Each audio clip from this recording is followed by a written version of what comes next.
Hindu Muslim ಅಂತ ಮಾಡ್ತಾ ಇದ್ರಿ. ದೇವಸ್ಥಾನ ಹಿಂದೂ ದೇವಸ್ಥಾನದ ಬಗ್ಗೆ ಮಾತಾಡಿದ ಸಮೀರ್ ಅಂತ ಹೇಳ್ತಾ ಇದ್ರಿ. ಏನ್ ಮಾತಾಡಿದ ಸಮೀರ್? ಹಿಂದೂ ದೇವಸ್ಥಾನ ಹಿಂದೂಗಳದ್ದೇ ಇರಬೇಕು ಅಂತ ಹೇಳಿದಾನ ಅವನು, ಹಿಂದೂಗಳದ್ದು ಅಲ್ಲ ಅಂತ ಹೇಳಿಲ್ಲ. ನಾಚಿಕೆ ಆಗ್ಬೇಕು ನಿಮಗೆ. ಒಂದು ಅತ್ಯಾಚಾರ ಪ್ರಕರಣದಲ್ಲಿ ಒಂದು ಹೆಣ್ಣು ಮಕ್ಕಳಿಗೆ ಧ್ವನಿ ಎತ್ತದ ಇಂತ ಸಮೀರಿನ ಬಗ್ಗೆ ಹಿಂದೂ ಮುಸ್ಲಿಂ ಮಾಡ್ತಾ ಇದ್ದೀರಿ ನೀವು. ಶ್ಯಾಮ ನೀವು. ನಿಮಗ್ ಒಂದು ಪ್ರಶ್ನೆ ಕೇಳ್ತೀನಿ, ಒಂದೇ ಒಂದು ಪ್ರಶ್ನೆ.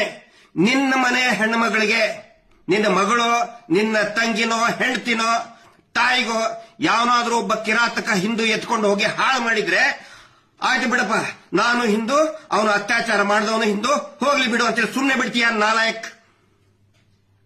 ಒಬ್ಬ ಮುಸಲ್ಮಾನ ಹೆಣ್ಣು ಮಗಳನ್ನ ಒಬ್ಬ ಮುಸಲ್ಮಾನ್ ಕಿರಾತಕ ಎತ್ಕೊಂಡು ಹೋಗಿ ಅತ್ಯಾಚಾರ ಮಾಡಿ ಹಾಳು ಮಾಡಿದ್ರೆ ಆಯ್ತು ಬಿಡಪ್ಪ, ಮುಸಲ್ಮಾನ್ನೇ ಮಾಡಿದ ಬಿಡು ಅಂತ ಯಾರಾದ್ರೂ ಸುಮ್ಮನೆ ಬಿಡ್ತಾರ? ಕ್ರಿಶ್ಚಿಯನ್ರಿಗೂ ಕೇಳ್ತಾ ಇದ್ದೀನಿ, ಜೈನ್ರಿಗೂ ಕೇಳ್ತಾ ಇದ್ದೀನಿ, ದಯವಿಟ್ಟು ಈ ಸುಳ್ಳು ಸುಳ್ಳು ಪೋಸ್ಟ್ ಹಾಕ್ತಾ ಇರುವಂತ, ವಿಷ ಉಗುಳ್ತಾ ಇರುವಂತ, ಹಿಂದೂ ಮುಸಲ್ಮಾನ್ ಅಂತ ವಿಷ ಉಗುಳ್ತಾ ಇರುವಂತ ಪೋಸ್ಟ್ ಗಳನ್ನ ದಯವಿಟ್ಟು ನಂಬಬೇಡಿ.